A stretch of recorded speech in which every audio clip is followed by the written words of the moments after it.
بسم اللہ الرحمن الرحیم۔ السلام علیکم۔ پروگرام الکلام میں خوش آمدید۔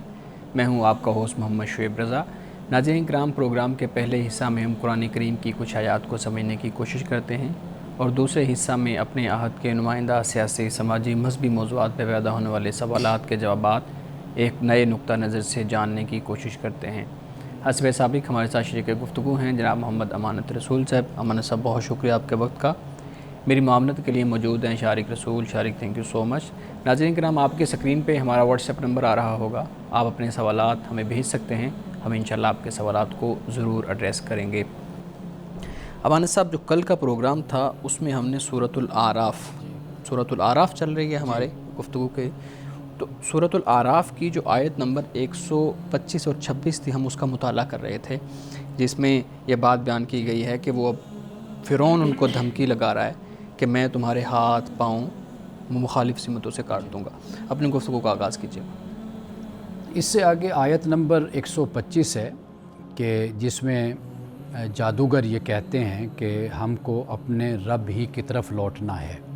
یعنی جب فرعون نے کہا نا کہ بھئی پھانسی دے دوں گا، میں آپ کو میں سولی چڑھا دوں گا، آپ کے ہاتھ اور پاؤں میں مخالف سمت سے کاٹوں گا، تو انہوں نے کہا کہ بھئی کاٹ لو، آخر کار ہم نے لوٹنا تو اللہ کی طرف ہی ہے، سب نے اسی کی طرف جانا ہے۔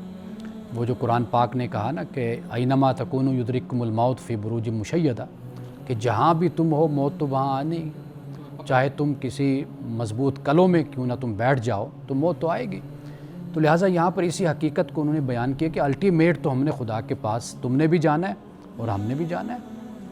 اس کے بعد پھر وہ یہ کہتے ہیں کہ وما تنقم منا الا ان آمنا بآیات ربنا لما جاءتنا، کہ تو ہمیں صرف اس بات کی سزا دینا چاہتا ہے کہ ہمارے رب کی نشانیاں جب ہمارے سامنے آ گئیں تو ہم ان پر ایمان لے آئے۔ نشانیاں تو فرعون کے سامنے بھی آئیں، فرعون کے حواری تھے ان کے سامنے بھی آئیں، لیکن انہیں ایمان کی دولت نصیب ہوئی۔ اب یہ اللہ کی بارگاہ میں دعا کرتے ہیں، دعا بڑی اہم ہے۔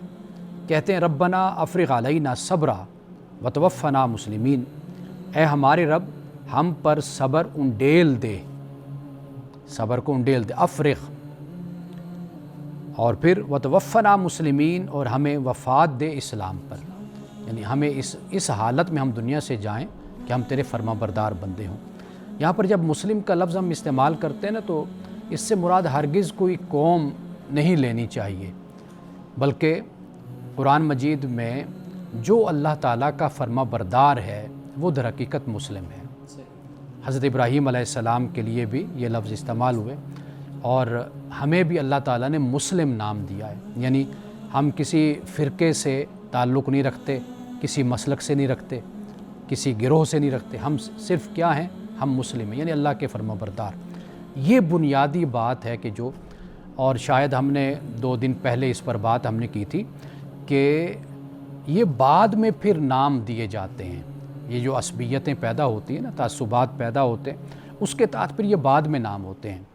یعنی یہودیت کا جو لفظ ہے یہ بہت بعد میں تخلیق کیا گیا، تو اسی طرح دیگر الفاظ پہ جی بالکل یہ بعد میں وجود میں آئے۔ اصل جو ہر پیغمبر کو جو نام دیا گیا وہ مسلم کا نام ہے، فرما بردار کا۔ تو لہٰذا جو جادوگر ہیں ایمان لانے کے بعد وہ بھی اسی بات کو بیان کر رہے ہیں کہ اللہ ہمیں اگر تم موت دے تو ہمیں اسلام پر تو موت ہمیں عطا کرنا۔ پوچھنا چاہوں گا افریغ علینا صبرا، جی یہ جو صبر ہے، قرآن کریم بار بار بار بار صبر کی تلقین کرتا ہے، اکثر جگہ پہ نماز اور صبر سے مدد حاصل کرو، صبر کے لیے تم اپنے خدا سے دعا کرو۔ اب یہ جو چیزیں ہیں، خاص طور پہ صبر پہ اتنی زیادہ جو توجہ ہے وہ کیوں دلائی گئی ہے قرآن کریم میں؟ 2 چیزیں ہیں قرآن پاک نے جن کو بیان کیا ہے کئی جگہوں پہ اکٹھے، ایک صبر ہے اور ایک صلات ہے۔ یہ مومن کے کردار کی سب سے بڑی خوبصورتی یہ 2 چیزیں ہیں۔ ٹھیک، یعنی صبر یہ ہے کہ انسان استقامت کا پہاڑ بن جاتا ہے۔ صبر کا مطلب ہرگز یہ نہیں ہے کہ آپ بالکل خاموشی اختیار کر کے بیٹھ جائیں۔ صبر در حقیقت آپ کی جو پلاننگ، جو آپ کا منصوبہ، جو آپ کی حکمت ہوتی ہے اس کا حصہ ہوتا ہے۔ آپ کی خاموشی کا ایک وہ وقت ہوتا ہے کہ جب آپ سوچ رہے ہوتے ہیں کہ آگے آپ نے کیسے بڑھنا ہے۔ اس میں آپ کی دانائی ہوتی ہے، آپ کی فراست ہوتی ہے، یہ اصل میں صبر ہے۔ انگلش میں 2-4 لفظ اس کے لیے بولے جاتے ہیں لیکن وہ اس کے مفہوم کا احاطہ نہیں کرتے، جیسے ہم پیشنس کا لفظ بول دیتے ہیں، ٹالرنس کا لفظ بول دیتے ہیں، اسٹیڈ فاسٹ آپ اس کو کہہ لیجئے، یعنی اس کے اندر بہت کچھ شامل ہو جاتا ہے۔ ایک تو یہ چیز ہے، یعنی مومن جب معاشرے میں اترتا ہے تو وہ سراپا صبر ہوتا ہے، ٹھیک ہے، لیکن جب خدا کی بارگاہ میں جاتا ہے، صلاۃ نماز ادا کرتا ہے، تو وہاں پر وہ سراپا موم بن جاتا ہے، نرم، وہاں پر خشوع ہے، خضوع ہے، خشیت ہے، عاجزی ہے، انکساری ہے، اس طریقے سے وہ اپنے رب کے حضور کھڑا ہوتا ہے۔ لیکن صبر کیا ہوتا ہے؟ وہ استقامت کے ساتھ معاشرے میں نیکی کے ساتھ کھڑا ہوتا ہے، دعوت کے ساتھ کھڑا ہوتا ہے، حق کے ساتھ کھڑا ہوتا ہے۔ یہ جو رویہ در حقیقت یہ مراد ہے یہاں پر، مطلب یہ ہے کہ اب جو فرعون کہتا ہے ہمارے ساتھ وہ یہ زیادتی، یہ ظلم کرے گا، تو اللہ ہمیں اس پر تو صبر عطا فرما، یعنی ہمیں اس پر استقامت عطا فرما، ہمت اور استقامت، اور آگے ہم اپنی زندگی میں حکمت کے ساتھ ہم بڑھتے رہیں۔ اچھا، یہ جو دعا ہے نا، میں خاص طور پہ یہ ذکر کرنا چاہوں گا کہ آپ کو معلوم ہے کہ جنازے کی دعا میں بھی یہ ہیں الفاظ ہیں آخر میں کہ اللہم من احییتہ منا فاحی علی الاسلام، اے اللہ ہمیں تو زندہ رکھ تو اسلام پر رکھ، ومن توفیتہ منا وتوفہ علی الایمان، کہ اگر تو ہمیں وفات دے تو ہمیں پھر تو وفات دے ایمان۔ یہ دو چیزیں، اس لیے کہ زندگی گزرنی ہے اسلام یعنی عمل کے ساتھ، ٹھیک ہے، اور دنیا سے انسان جائے تو انسان کا دل جو ہے، انسان کا قلب، وہ بھی خدا کی فرما برداری میں ہو اور خدا پر ایمان اور یقین کے ساتھ ہو۔ یہاں پر یہ دو چیزیں بالکل مختلف انداز میں بیان کی، بڑی خوبصورت بات آپ نے کی ہے۔ اگر آپ مجھے اجازت دیں تو 1-2 چیزیں ہیں جو آیت سے متعلق نہیں ہیں لیکن اس کے تناظر میں آتی ہیں۔ آپ نے خاموشی اور پیشنس کا ذکر کیا، ہم نے کچھ دن پہلے بھی یہ بات کی تھی کہ رسول اللہ صلی اللہ علیہ وسلم کی سیرت کا ایک پہلو، بہت اہم پہلو ہے یہ خاموشی۔ ہمارے ہاں لڑائی جھگڑے فسادات دنگے جو بھی چیزیں ہوتی ہیں، غصہ، اس کی بنیادی وجہ غصہ ہے، ڈپریشن ہے اور پھر اس کا اظہار ہے، تو ہم ایک سیکنڈ کچھ منٹ پاز کیوں نہیں لیتے، خاموش کیوں نہیں رہتے کسی بھی بات پہ؟ کسی نے کوئی بات کی ہے اس پہ خاموش رہ کے پھر ہم ریاکشن دیں۔ تو پیغمبر صلی اللہ علیہ وسلم کا تو طریقہ کار اسی طرح سے تھا کہ آپ خاموش ہو جاتے تھے، آپ اس چیز کو برداشت کرتے تھے، دوسرے کو فوراً ریاکشن نہیں دیتے تھے۔ ہمارے ہاں یہ جو بیماری ہے اس کا علاج کیا ہے؟ دیکھیے، ہمارے جیسے لوگوں کو تو کم از کم 1 دن صبر کرنا چاہیے، ایک پورا دن ایک بات ہے سوچے۔ میں اپنی زندگی میں یہ تجربہ کر چکا ہوں اور میں یہ سمجھتا ہوں اس عمر میں کہ ہمیں فوری رد عمل یہ ہمیں نہیں دینا چاہیے۔ یعنی ایسا ہوتا ہے جیسے حضرت علی رضی اللہ تعالیٰ عنہ نے فرمایا کہ دونوں کی بات کو سنو، فریقین کی بات کو سنو، یعنی ایک شخص کی بات نہیں سننی، دونوں کی بات کو سنو پھر فیصلہ دو۔ اب آپ دیکھیے کہ اکثر طور پر ہمارے فیصلے یہی ہوتے ہیں کہ ہم ایک ہی کی بات کو سنیں گے، ہائپر ہو جائیں گے اور دوسرے پہ ہم چڑھ دوڑیں گے۔ بالکل قرآن پاک نے اس لیے کہا کہ ان جاءکم فاسق بنبأ فتبینوا ان تصیبوا قوما بجہالۃ فتصبحوا علی ما فعلتم نادمین، کہ تمہارے پاس فاسق خبر لاتا ہے تحقیق اس کی کیا کرو۔ تو یہ تو ایک بہت مہذب اور ایک اچھے انسان کی علامت ہے کہ جس نے اپنے آپ کو بڑا سنوارا ہوتا ہے، اپنی تطہیر کی ہوتی ہے، اپنا تزکیہ کیا ہوتا ہے، اخلاق اسلامی آپ اس کو کہہ لیں، اخلاق انسانی کہہ لیں، اس میں اپنے آپ کو اس نے ڈھالا ہوتا ہے۔ اس کا رویہ طریقہ یہی ہوتا ہے کہ وہ ایک طرف سے بات سن کر فوری رد عمل نہیں دیتا ہے۔ صبر اور خاموشی سے ہوتا کیا ہے؟ مطلب مثال کے طور پہ ایک شخص خاموش رہے گا، یہ میں اس نفسیات کو سمجھنا چاہ رہا ہوں۔ سراپا سلامتی ہے، یعنی کہ اگر رسول اللہ صلی اللہ علیہ وسلم کی سیرت، اور آپ کے سوال کو بھی لیتے ہیں کہ اگر سیرت اور سنت جو آپ کی ہے کہ آپ من صامت ناجا فرمائے، جس نے خاموشی اختیار کی وہ نجات پا گیا۔ رسول اللہ نے فرمایا کہ جو میری خاموشی ہے یہ در حقیقت تفکر ہے، تذکر ہے، یعنی عبرت حاصل کرنا ہے، غور و فکر کرنا ہے۔ یہ رسول اللہ صلی اللہ علیہ وسلم کی خاموشی ہے۔ خاموشی بہت بڑی نعمت ہے۔ عقلاء نے، داناؤں نے، اور وہ لوگ کہ جو معاشرے کے عقیل لوگ ہیں، عالم لوگ ہیں، انہوں نے یہی رویہ ہمیشہ اختیار کیا ہے۔ اور ہمیں اپنے آپ کو دیکھیے، جب آپ یہ بات کرتے ہیں نا کہ دوسرا کوئی آپ کی تربیت کرے، سب سے پہلے تو ہم نے خود اپنی تربیت کرنی ہوتی ہے۔ ہم نے خود اپنی کمزوریوں پر قابو پانا ہوتا ہے، کنٹرول کرنا ہوتا ہے۔ باقی یہ ہے کہ اچھے انسان کی صحبت، استاذ کی صحبت، ایک عالم کی صحبت، ایک باعمل انسان کی صحبت جو ان سے ہوتی ہے، وہ واقعی آپ کو تبدیل کرتی ہے، لیکن سب سے پہلے تو آپ کا جیسے حدیث میں کہ آپ کا آپ پر حق ہے، سب سے پہلے تو مجھ پر میرا حق ہے نا، بالکل. تو وہ یہی ہے کہ میں اپنے آپ پر غور و فکر کروں، سوچوں اور اپنے آپ کو بہتر انسان بناؤں. وہ انسان وہی ہوتا ہے جو اپنی غلطیوں سے سیکھتا ہے. مثلا میں نے ایک وقت میں جلد بازی کا مظاہرہ کیا، فوری رد عمل دیا، تصادم اور ٹکراؤ کا راستہ اختیار کیا، میں نے اس سے ایک نتیجہ بھگتا. اب مجھے چاہیے کہ آئندہ زندگی میں ہمیشہ خاموشی، صبر اور تحمل کے ساتھ میں معاملات کو لے کر چلوں. صحیح. ہم اس پہ مزید گفتگو کرتے ہیں. ناظرین کرام، یہاں وقت ہوا جاتا ہے ایک بریک کا، ہمارے ساتھ رہیے.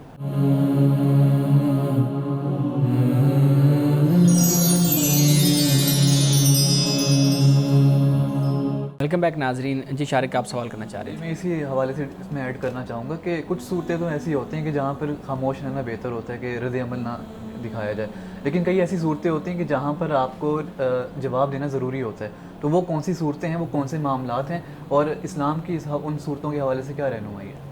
یہ سوال آپ کا بڑا اہم ہے. یہ اگر سوال نہ ہوتا تو یہ پہلو ہمارا تشنا رہ جاتا.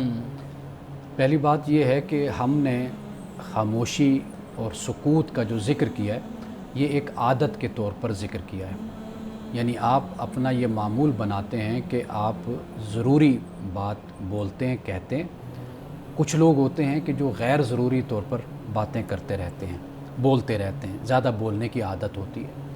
حدیث میں آتا ہے من حسن الاسلام ترک ما لا یعنی ہے، کہ خوبصورتی اسلام کی یہ ہے کہ ایک مسلمان کی کہ وہ لا یعنی باتوں کو چھوڑ دیتا ہے، فضول باتوں کو. یعنی وہ کام ہیں، وہ باتیں ہیں، وہ نہیں. جو اصل کام ہے، جس کا کوئی مقصد ہے، وہ اس پر فوکس کرتا ہے. ایک تو ہم اس پہلو سے ہم بات کر رہے تھے. دوسری بات یہ ہے کہ جس طرف آپ نے اشارہ کیا، یہ واقعی آپ کی بات صحیح ہے کہ بہت سے مقامات ایسے ہوتے ہیں کہ جہاں پر آپ کا بولنا ضروری ہوتا ہے. یعنی مثال کے طور پر کوئی شخص کنویں میں گر رہا ہے، کوئی نابینا شخص جا رہا ہے.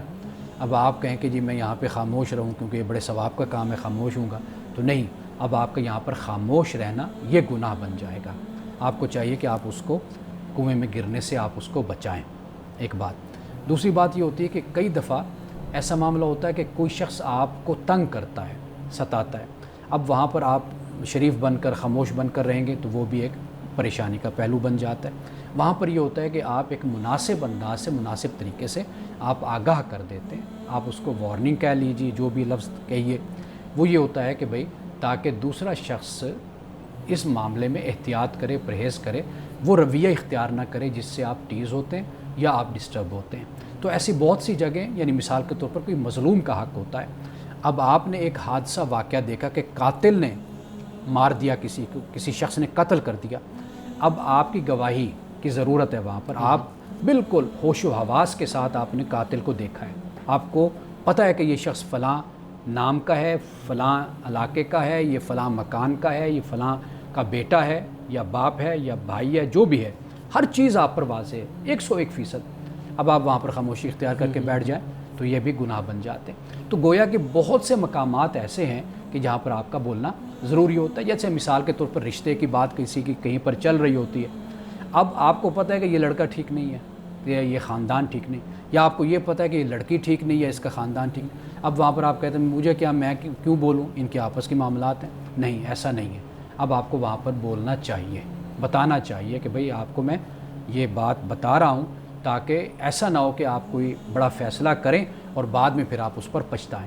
تو ایسی بہت سی صورتیں ہمارے سامنے آتی ہیں کہ جہاں پر پھر ہم پر یہ لازم ہو جاتا ہے کہ ہم بولیں. لیکن جو حدیث میں ہے وہ حقیقت میں ایک صفت ہے، ایک خوبی ہے کہ آپ خاموش رہتے ہیں، ضرورت کی بات آپ کرتے ہیں. نہیں، ہمیں یہ عادت بھی تو اپنانی چاہیے نا کہ جہاں ہمارے کھانے کا ایک وہ وقت ہے، بولنے کا ایک وقت ہے، وہاں خاموش رہنے کا بھی ایک وقت ہونا چاہیے. ہمارے پاکستانیوں کے اندر خاص طور پہ ہمارے معاشرے میں خاموش رہنے کا وقت کسی کے پاس نہیں ہے، کسی کے پاس نہیں ہے. اور کوئی یہ سوچتا بھی نہیں ہے کہ یار اگر میں 6 گھنٹے بول رہا ہوں تو مجھے کوئی گھنٹہ خاموش بھی رہنا چاہیے. اب لوگ سمجھتے ہیں کہ ہم سو گئے ہیں تو خاموش ہو گیا تو بس ختم ہو گیا. دیکھیے، ہم شاید اس کو اپنی انا کا مسئلہ سمجھتے ہیں. یعنی یہ ایسے ہی ہے کہ جیسے کہ کوئی شخص کسی مسئلے میں یہ کہہ دے کہ میں نہیں جانتا. وہ کہتا ہے اگر میں یہ بولتا ہوں نا کہ میں نہیں جانتا تو گویا کہ یہ تو میری توہین ہو گئی نا، اور دوسرا یہ خیال کرے گا کہ اسے تو کچھ پتہ ہی نہیں ہے. حالانکہ ہم ائمہ فقہا کو جب دیکھتے ہیں تو وہ ہمیشہ یہ رویہ، کوئی آتا یعنی حضرت امام مالک کے بارے میں پڑھ رہا تھا کہ اکثریت مسائل میں وہ یہی کہتے تھے کہ بھئی مجھے نہیں پتہ، جاؤ فلاں سے پوچھ لو، فلاں سے پوچھ لو، یہ وہ کہتے. یہ بڑی ذمہ داری ہوتی ہے. تو ایک تو یہ بات. دوسرا یہ ہے کہ یہ جو بولنا ہے شاید ہم یہ سمجھتے ہیں کہ کوئی علم کا یہ ثبوت ہوتا ہے، کوئی علم کی دلیل بن جاتی، حالانکہ خاموش رہنا یہ در حقیقت علم کا ثبوت اور علم کی دلیل اصل میں خاموش رہنا ہے. صحیح. جی مان صاحب. اس سے آگے فرمایا وقال المالؤ من قوم فرعون. ایک تو فیصلہ فرعون نے سنا دیا. اب یہ جو مالاؤ ہے یعنی فرعون کے جو سردار ہیں قوم کے، وہ اب کیا کہتے ہیں؟ انہوں نے کہا کہ اتذر موسیٰ وقومہ، کیا تم موسیٰ کو اور اس کی قوم کو چھوڑ دے گا؟ حضرت یہ موسیٰ اس علیہ کے السلام حواری کہہ رہے ہیں. حواری کہہ رہے ہیں جنہیں ہم قرآن پاک نے مالاؤ کہا ہے. اب یہاں پہ ایک نقطہ یہ بھی میں بیان کرتا چلوں کہ پیغمبران خدا نے پہلے جو تبلیغ اور دعوت کی وہ معاشرے کے ذمہ دار لوگوں کو دین کی طرف بلایا. کچھ سربراہان ہیں، قائد ہیں جن کے پاس قیادت ہے. آپ ان کو آپ کہہ سکتے ہیں ایلیٹ کلاس کو بلایا ہے، جو لیڈنگ کلاس ہے اس کو سب سے پہلے پیغمبروں نے دعوت دی. اس لیے کہ ان کے پاس وسائل بھی ہوتے ہیں، قوت ہوتی ہے، ان کے پاس طاقت ہوتی ہے، اچھا ایکسپوئر بھی ہوتا ہے. ایسا بھی ہوتا ہے کہ یہ لوگ جلدی بھی حق کی طرف آ جاتے ہیں، اور پھر ایک کا حق کی طرف آنا باقی سب کو بھی لا سکتا ہے، دوسروں کو بھی لا سکتا ہے. یعنی اگر ہم تاریخ کو پڑھتے ہیں آپ دیکھیے کہ اگر ایک بااثر شخص اسلام قبول کرتا ہے، اگر وہ بزنس کمیونٹی کا ہے تو وہ بہت سے بزنس کمیونٹی سے تعلق رکھنے والے بزنس مینوں کو وہ لے آیا اس طرف. اسی طرح اگر وہ سیاست سے تعلق رکھتا ہے، کسی قبیلے کا سردار ہے، حلقہ کے لوگوں کو لے آیا. تو یہ بھی ایک پہلو مد نظر رہنا چاہیے کہ حضرت موسیٰ علیہ السلام نے بات کی مالاؤ سے، فرعون سے، فرعون کے حواریوں سے، درباریوں سے بات کی. حضرت شعیب علیہ السلام نے بھی اسی طرح بات کی تھی، مالاؤ سے بات کی. ہم پڑھ کر آئے ہیں اس بارے میں. تو یہاں پر اب آپ دیکھیے کہ انہی سرداروں نے کہا کہ کیا تو موسیٰ اور اس کی قوم کو چھوڑ دے گا؟ لیفسدوا فی الارض، کہ وہ زمین میں فساد پھیلائیں. اب ان کے نزدیک فساد یہی تھا کہ یہ بنی اسرائیل کے جن پر ہم سالہ سال سے ظلم ڈھا رہے ہیں یہ اب ان کو نکال کر لے کر جانا چاہتے ہیں. وَيَذَرَكَ وَآلِهَتَكَ، اور تجھ کو اور تیرے معبودوں کو چھوڑ دیں. اب اصل جو فرعون تھا اس کو اوتار سورج کا خیال کیا جاتا تھا، یعنی سورج سب سے بڑا خدا ہے، اس کا اوتار فرعون ہے، نمائندہ یعنی اس کا آپ یوں کہہ لیجئے کہ اس کا عکس وہ یعنی طاقت میں، قوت میں وہ اس کا اوتار بن گیا. تو یہ انہوں نے کہا کہ بھئی یہ یا اوتار کا مطلب ثانی بھی آپ کہہ سکتے ہیں. ٹھیک ہے. قال سنقتل ابناءہم، اب فرعون نے کہا، اب دیکھیے انہوں نے بھڑکایا فرعون کو، تو اس نے کیا کہا کہ قال سنقتل ابناءہم، کہ ہم ان کے بیٹوں کو قتل کریں گے، ونستحیی نساءہم، اور ہم ان کی عورتوں کو زندہ رکھیں گے، وَإِنَّا فَوْقَهُمْ قَاهِرُونَ، اور ہم ان پر پوری طرح قادر ہیں. اب یہ دیکھیں یہ ایک جابر کا لہجہ، وہی نفسیات، وہی طریقہ بات کرنے کا کہ بھئی ہم ان پر قاہر ہیں، ہم ان پر قادر ہیں. صحیح. یہاں ایک دو چیزیں میں آپ سے پوچھ لوں اس سے پہلے کہ آپ اگلی آیت کی طرف جائیں. اچھا، یہ ہم جب دیکھتے ہیں موسیٰ علیہ السلام جب پیدائش ہوئی اس وقت بھی یہ معاملہ تھا کہ بیٹوں کو مار دیا جاتا، یعنی لڑکوں کو مار دیا جاتا اور بچیوں کو زندہ رکھا جاتا تھا. اب یہاں پہ آ کے بھی کئی سالوں بعد دوبارہ سے یہ معاملہ ہوا.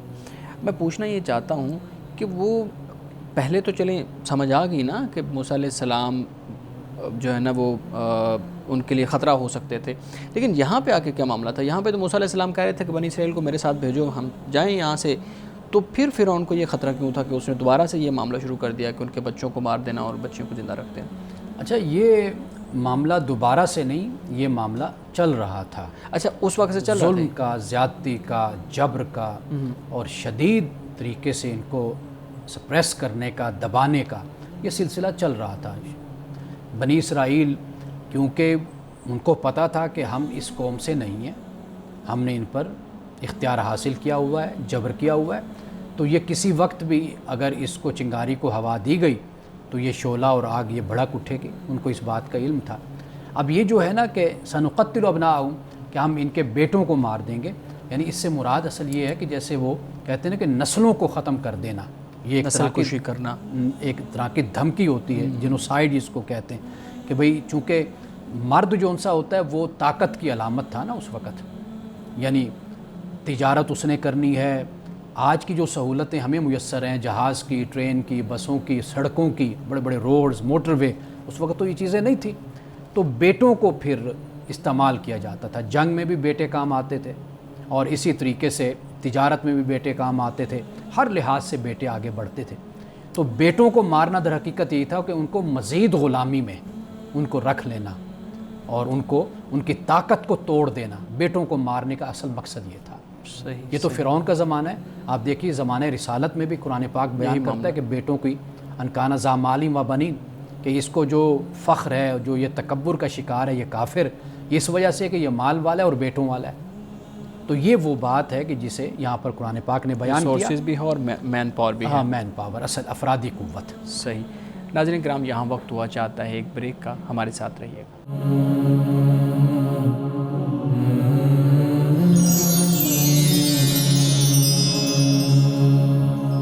پروگرام میں ایک دفعہ پھر خوش آمدید.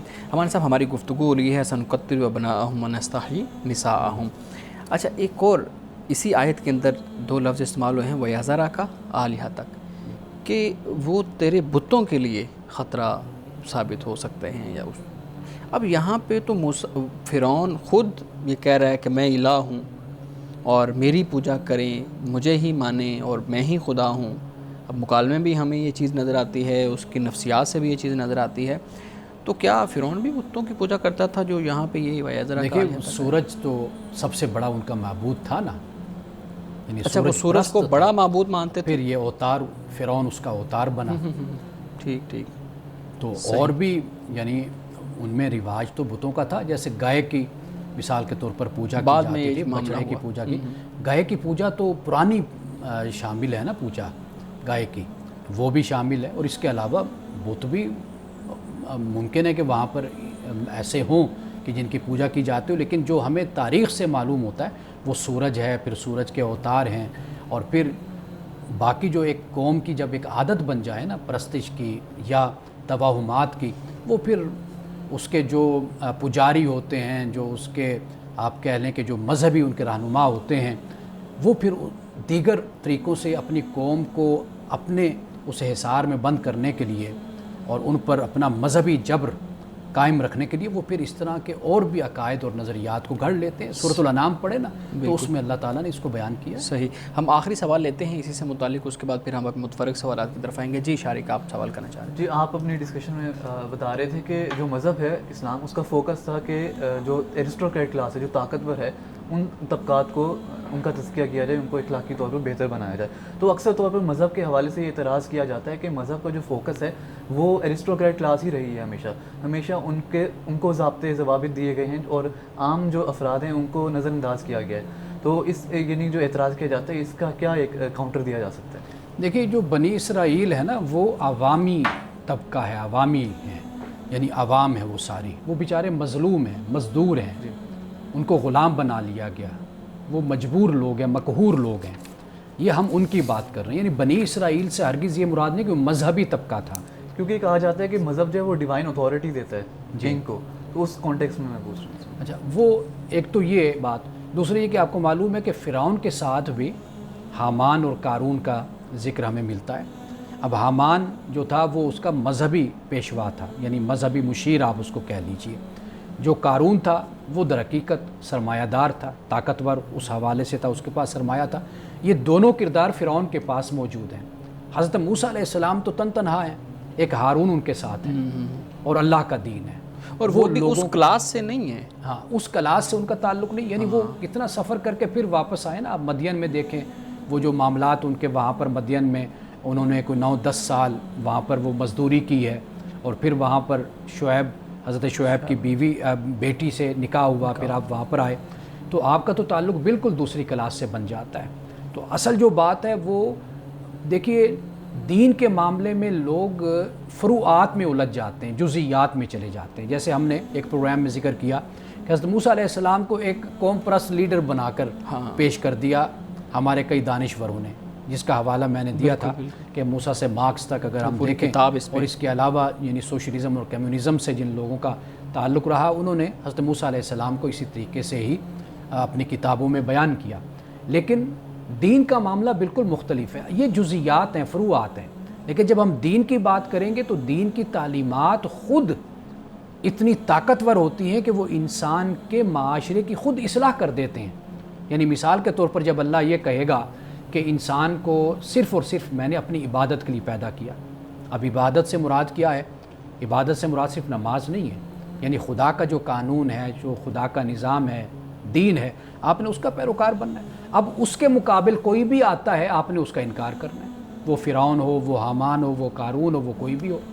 تو لہٰذا یہ جو دین کو ایک دائرے میں ہم اپنی سوچ کے مطابق بند کر دیتے ہیں نا، وہ دین کا کردار نہیں ہوتا، وہ اہل مذہب کا کردار ہوتا ہے. صحیح. وہ ممکن ہے مذہبی طبقے کا کردار ہو، ہم اس مذہبی طبقے کے کردار کو تاریخ میں دیکھ کر وہ چیز پھر ہم کہتے ہیں کہ ہاں یہ تو دین اور مذہب اس کو بیان کرتا ہے. دین اور مذہب کا اس سے کوئی تعلق نہیں ہوتا. صحیح. وہاں صاحب کچھ متفرق سوالات بھی ہیں. آج کے ہمارے درس میں یہ بلکہ کل کے ہمارے درس میں یہ بات ہوئی تھی کہ وہ سجدے میں جھک گئے جو جادوگر تھے، اور انہوں نے اقرار کیا کہ ہم موسیٰ علیہ السلام اور ہارون علیہ السلام کے رب پہ ایمان لائے، رب العالمین پہ ایمان لائے. مجھے اس سے متعلق ایک سوال ہے کہ تعظیم کے طور پہ قبر یا کسی بزرگ کے پاؤں کو یا اس کے ہاتھوں کو چومنا، پاؤں کو چومنا یا اس کے سامنے جھکنا، یہ ٹھیک ہے؟ سجدے کی ہرگز اجازت خدا کے سوا نہیں ہے کسی کے لیے. ٹھیک. خدا کو چھوڑ کر کسی کے سامنے جھکنا سجدے کی حالت میں، یعنی جسے ہم سجدہ کہتے ہیں، اس حالت میں جو نماز میں سجدہ ہوتا ہے جس کو اللہ کے سامنے جھکنا، ٹھیک ہے، یہ حرام ہے کسی غیر اللہ کے سامنے اس طرح جھکنا. باقی تعظیم ہوتی ہے، یہ چیزیں آپ کے کلچر سے تعلق رکھتی ہیں، ٹھیک ہے نا جی، آپ کی تہذیب سے اس کا تعلق ہوتا ہے. آپ اپنے بزرگوں کے ہاتھ چوم لیتے ہیں، آپ ان کو تعظیماً جھک کر آپ ان کو سلام کر لیتے ہیں، تو اس کی کوئی ممانعت نہیں ہے. صحیح. اگلا سوال آپ کے سامنے رکھتا ہوں. پوچھتے ہیں نماز جب ہم دیکھتے ہیں لوگوں کو پڑھتے ہوئے تو مختلف طریقے سے لوگ پڑھ رہے ہیں، کوئی ہاتھ باندھ کے پڑھ رہا ہے، کوئی چھوڑ کے پڑھ رہا ہے، کوئی کسی نے اوپر زیادہ جسم پہ ہاتھ باندھے ہوئے ہیں، کسی نے نیچے باندھے ہوئے ہیں. تو آپ بتائیے گا کہ آپ کے نزدیک ان سارے طریقوں میں سے کون سا طریقہ درست ہے؟ دیکھیے، میں فقہ حنفی کے مطابق ہاتھ باندھتا ہوں، یعنی رفع یدین میں نہیں کرتا. ٹھیک ہے. اور میں رفع یدین طریقے کو غلط بھی نہیں سمجھتا. ٹھیک. میں یہ فالو کرتا ہوں، میں سمجھتا ہوں کہ یہ طریقہ صحیح ترین اصح طریقہ یہی ہے کہ عدم رفع یدین، اور جس طرح امام ابو حنیفہ رحمۃ اللہ علیہ کا طریقہ یا فقہ حنفی میں ہے، میں اسی کو فالو کرتا ہوں. صحیح. اچھا، یہ بھی بتائیے گا کہ آپ نے ایک پروگرام میں بات کی تھی کہ جو دو نمازیں اکٹھی پڑھنا ہے، آپ نے کہا تھا کہ وہ پڑھ لینی چاہیے، تو اس کا طریقہ کار کیا ہوگا؟ یعنی فرض کریں ظہر اور عصر کی کوئی نماز پڑھ رہا ہے تو ظہر کے وقت میں دونوں نمازیں اکٹھی کر کے پڑھی جائیں، یا ظہر کا آخری وقت ہو اور عصر کا پہلا وقت ہو؟ پھر تو یہ وقت میں ہی اپنے اپنے وقت میں ہی ادا ہوں. دیکھیے، آپ کا جس پر اطمینان ہوتا ہے نا، آپ وہ طریقہ اختیار کیجئے. میں آپ کو شرعی بتا طور پہ دیتا آپ ہوں، رہنمائی کر دینا. میں شرعی حوالے سے عرض کر رہا ہوں کہ آپ یہ دیکھیے کہ حضرت امام ابو حنیفہ رحمۃ اللہ علیہ، حضرت امام شافعی، ان کے وقت میں اختلاف ہے ظہر و عصر میں. یعنی آپ یوں سمجھ لیجئے کہ اگر امام شافعی کا جو وقت ہے عصر کا ان کے نزدیک وہ 3 بجے شروع ہوتا ہے، امام صاحب رحمۃ اللہ علیہ کے نزدیک، امام حنیفہ کے نزدیک وقت شروع ہوتا ہے جا کر 3:45 تھوڑا بجے عصر کا وقت. ٹھیک ہے. 1 گھنٹہ پونا گھنٹہ بعد میں شروع ہوتا ہے. اب آپ یہ دیکھ لیجئے کہ اسی وقت میں ظہر کا وقت بھی ہو جاتا ہے ایک امام کے نزدیک، اسی وقت میں ایک امام کے نزدیک عصر کا وقت بھی شامل ہو جاتا ہے. اب دونوں وقت آ گئے نا، یعنی گویا کہ ایک آپ کے لیے یہ گنجائش پیدا ہو جاتی ہے کہ آپ دونوں نمازیں اکٹھی کر رہے ہیں. ایک امام کے نزدیک وہ وقت جو ان سا ہے وہ ظہر کا ہے، دوسرے امام کے نزدیک وہ وقت عصر کا ہے. ایک تو یہ بات ذہن میں رکھیے گا کہ ہم لوگ جب اختلاف کرتے ہیں یا جب ہم دوسرے کے موقف کو دلیل کے ساتھ رد کرنے کے بجائے صرف جذباتی انداز میں ہم رد کرتے ہیں تو ہم شاید یہ بات بھول جاتے ہیں. ائمہ کے درمیان اس پر اختلاف ہے. یعنی مثال کے طور پر آپ دیکھیے کہ مغرب اور عشاء کا وقت ہے، اس کو آپ دیکھ لیجئے، وہ بھی امام شافعی اور امام ابو حنیفہ رحمہ اللہ ان کے نزدیک اس پر اختلاف ہے. یعنی ایک امام کے نزدیک ابھی وقت چل رہا ہے مغرب کا، ایک امام کے نزدیک وقت ختم ہو گیا. تو گویا کہ دونوں اماموں کی رائے کو اگر سامنے رکھیں تو ایک ہی وقت میں آپ مغرب کی نماز بھی پڑھ رہے ہیں، ایک ہی وقت میں آپ عشاء کی نماز کو بھی ساتھ کر رہے ہیں. نہیں تو اس کا مطلب ہے آگے چلیں نا. ایک یہ بات ہوگی. اب احادیث رسول صلی اللہ علیہ وسلم میں ہمیں دونوں چیزیں مل جاتی ہیں. ایک جو امام ابو حنیفہ رحمۃ اللہ تعالیٰ علیہ کا نقطہ نظر ہے وہ یعنی اس حوالے سے وہ یہ ہے، وہ کہتے ہیں کہ اگر دونوں نمازیں پڑھی بھی ہیں رسول اللہ صلی اللہ علیہ وسلم نے ملا کر، وہ اس طرح پڑھی ہیں کہ ظہر کی نماز ظہر کے وقت میں لیکن آخر میں پڑھی، آخری وقت تھا، جیسے عصر کا وقت شروع ہوا تو پھر آپ نے عصر کی نماز پڑھ لی. ایک یہ ہے. حدیثوں میں ہمیں یہ بھی ملتا ہے کہ رسول اللہ صلی اللہ علیہ وسلم نے ایک ہی وقت میں دونوں نمازوں کو بھی اکٹھا آپ نے پڑھا ہے، یہ بھی ہمیں روایات میں ملتا ہے، یہ بھی نقطہ نظر ہے. تو میرا کہنا اپنے ناظرین سے یہ ہوتا ہے، علماء سے یہ ہوتا ہے، طلباء کی خدمت میں ہمیشہ یہ عرض کرتا ہوں کہ آپ کا جس پر اطمینان ہوتا ہے آپ اس کے مطابق عمل کرتے ہیں. آپ امام ابو حنیفہ رحمۃ اللہ تعالی علیہ کو فالو کر رہے ہیں، بہت اچھی بات ہے، آپ ان کو فالو کریں. وہ بہت بڑے فقیہ تھے، آپ بہت بڑے عالم، بہت بڑے امام ہیں، کوئی بات نہیں ہے ایسی. لیکن یہ جو آپ دوسرے کے نقطہ نظر کو بالکل نگیٹ کرتے ہیں یا آپ توہین پر اتر آتے ہیں، آپ ذرا تھوڑا سا اس پر غور کریں کہ وہ نقطہ نظر بھی کسی امام کا ہے، وہ بھی نقطہ نظر کسی عالم کا ہے. یعنی اگر آپ میری بات کو یہ کہہ کر رد کر رہے ہیں کہ امانت صاحب یہ بات کر رہے ہیں، آپ یہ ذرا تو دیکھیں کہ امانت صاحب جو بات کر رہے ہیں یہی بات امام شافعی کر رہے ہیں، یہی بات امام ابن تیمیہ کر رہے ہیں، یہی بات امام ابن قیم کر رہے ہیں، یہی بات امام احمد بن حنبل کر رہے ہیں، یہی بات امام مالک کر رہے ہیں. تو کہنے کا مقصد یہ ہے کہ آپ ٹھیک ہے، آپ ایک فقہ کے ساتھ ایک مسلک میں یا ایک مسئلے میں آپ کسی کو فالو کریں، بہت اچھی بات ہے، لیکن کم از کم آپ اس بات کی گنجائش رکھیے کہ دوسرا بھی اگر کسی بات پر عمل کر رہا ہے تو اس کے پاس بھی اس کی کوئی دلیل ہے، اس کے پاس بھی کوئی آیت ہے، اس کے پاس بھی کوئی رسول اللہ صلی اللہ علیہ وسلم کی حدیث ہے. بالکل صحیح ہے، بالکل صحیح ہے. ناظرین اکرام، یہاں وقت ہوا چاہتا ہے ایک بریک کا، ہمارے ساتھ رہیے گا.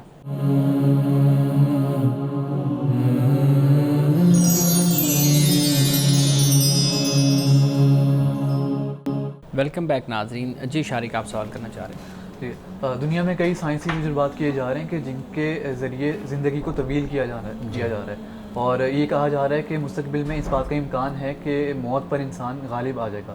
تو اگر مستقبل میں ایسی کوئی صورت بنتی ہے کہ انسان موت پر غالب آ جاتا ہے تو جو مذہب ہے وہ کیسے سروائیو کرے گا؟ کیونکہ مذہب یہ تصور ہمیں دیتا ہے کہ زندگی بعد از موت، کہ موت کے بعد اصل زندگی اس کی شروعات ہوگی.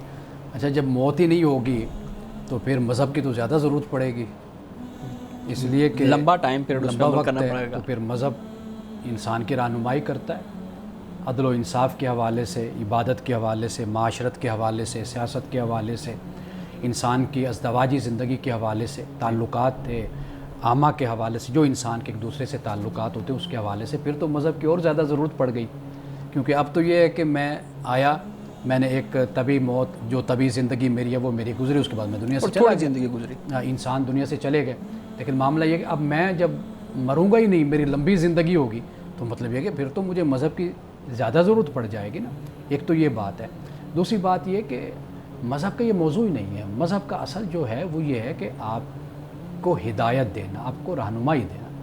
وہ آپ کی لمبی زندگی ہو یا آپ کی مختصر زندگی ہو، آپ اس سے کبھی بھی منہ نہیں پھیر سکتے، بے پرواہ نہیں ہو سکتے.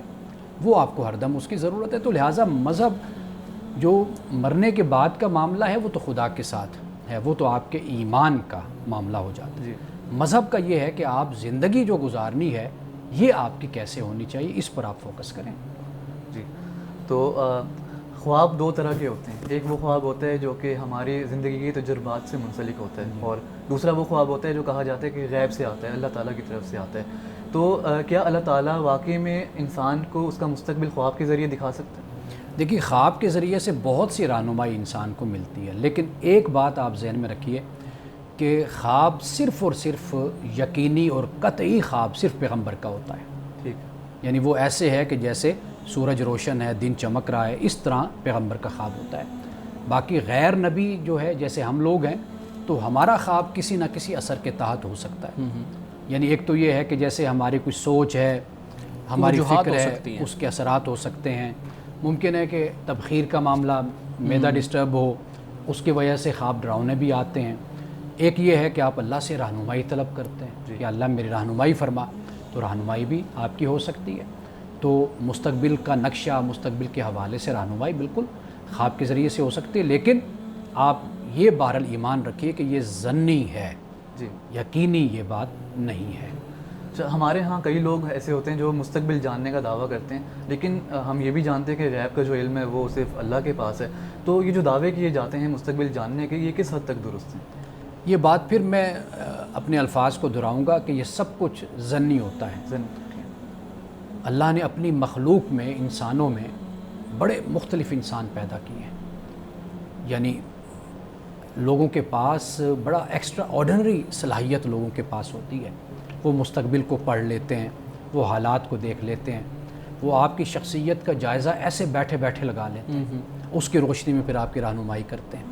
اچھا، کچھ لوگ ایسے ہوتے ہیں جو بڑے کننگ قسم کے بھی ہوتے ہیں، کلیور، بڑے چالاک قسم کے بھی ہوتے ہیں۔ وہ ان موضوعات کو ڈسکس کریں گے جو عام ہوتے ہیں، یعنی جن میں کامنالٹی جس کو ہم کہتے ہیں، یعنی مثال کے طور پر غصے کا آنا وہ آپ کو بھی آتا ہے، مجھے بھی آتا ہے، سب کو آتا ہے، ٹھیک ہے نا جی۔ کبھی سستی کاہلی کا شکار ہو جانا، یہ ہم انسان ہیں، ہم ہوتے رہتے ہیں۔ کسی معاملے میں کبھی کوتاہی ہو جانا۔ کچھ لوگ اتنے سمجھدار اور چلاک اور ذہین ہوتے ہیں کہ وہ عام جو انسان کی کمزوریاں ہیں، عوارض ہیں، ان کو بیان کر کے کہیں گے کہ آپ میں یہ بڑا مسئلہ ہے، یہ کمی، یہ چیز آپ کے اندر ہے، تو آپ کہیں گے یار یہ تو واقعی میرے اندر ایسا ہے۔ تو یہ جو چیزیں، کچھ لوگ اس طرح بھی ہوتے ہیں۔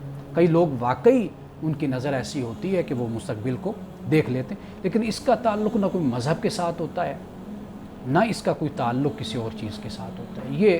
یہ ایک کہہ لیجئے کہ انسان کا ٹیلنٹ ہے، انسان کی صلاحیت ہے جو اللہ تعالیٰ کسی کو بھی عطا کر دیتے ہیں۔ ہم اپنی کلاس میں دیکھتے ہیں کئی بچے اتنے ذہین ہوتے ہیں، ہمارے علماء میں اتنے ذہین لوگ گزرے ہیں، یعنی بچے ایسے ہوتے ہیں کہ آپ وہ 2-3 صفحے 4 صفحے قرآن کے پڑھتے ہیں، ایک دفعہ آ جاتے ہیں سنانے کے لیے۔ بالکل۔ کئی ایسے ہوتے ہیں بیچارے لگے رہتے ہیں سارا دن، ان کو یاد نہیں ہوتا۔ اور کئی ایسے بھی ہوتے ہیں جن کی تعظیم ہم اتنی کرتے ہیں، وہ ذہین نہیں ہوتے، لیکن ہم ان کو اس سٹیج پہ پہنچا دیتے ہیں، اس سٹیج پہ پہنچا دیتے ہیں۔ مان صاحب، معلوم نہیں یہ اشارہ آپ کا کس کی طرف ہے۔ ہمارے پروگرام کا وقت تقریباً ختم ہونے کے قریب ہے۔ ایک سوال آخری آپ کے سامنے رکھتا ہوں، اس کے بعد ہم حدیث پہ آتے ہیں۔ آپ نے ایک وقت میں 2 نمازوں کو جمع کرنے کی جو ہم بات کر رہے تھے پروگرام اس سے بریک سے پہلے، اسی سے متعلق میرا ایک بہت مختصر سوال ہے۔ ایک شخص بغیر کسی وجہ کے ظہر اور عصر کی نماز ایک ہی وقت میں اکٹھی پڑھ رہے ہیں، ظہر کے وقت میں یا پھر عصر کے وقت، یہ اس پہ آپ بات ضرور کیجیے گا کہ اگر عصر کے وقت میں وہ بغیر کسی وجہ کے، میں نے عرض کیا، میں نے جو بات آخری کی تھی وہ یہی بات تھی کہ ہمیں حدیث میں بے وجہ بھی ملتا ہے۔ اچھا، بے وجہ بھی ملتا ہے، یہ بھی ملتا ہے ہمیں۔ ایک تو یہ نا بیماری یا سفر ہے، یا تو ایک یہ ہوتا ہے نا کہ جیسے آپ ظہر کو ٹھنڈا کر کے پڑھتے ہیں گرمیوں میں، حدیثوں میں یہ بھی بیان ہوتا ہے کہ رسول اللہ نے تھوڑا سا لیٹ پڑھنا چاہیے گرمیوں میں، ٹھیک، ایک یہ صورت بھی بن جاتی ہے۔ بعد احادیث میں ہم نے دیکھا کہ آپ نے اس کے بغیر بھی، اور اس پر بھی علماء اور ائمہ کی رائے اور ان کا فتویٰ بھی موجود ہے، وہ اس طرف بھی گئے ہیں۔ ٹھیک ٹھیک۔ مولانا صاحب، آج کی حدیث مبارکہ بیان کیجیے گا۔ حضرت ابو ہریرہ رضی اللہ تعالی عنہ سے روایت ہے کہ انہوں نے فرمایا کہ میت کے درجات اس کے مرنے کے بعد بلند کیے جاتے ہیں، تو وہ عرض کرتا ہے اے میرے رب، میرا درجہ کس بنا پر بلند ہوا، یعنی یہ جو درجہ اور یہ مقام اے اللہ تو نے مجھے دیا، یہ کیوں دیا؟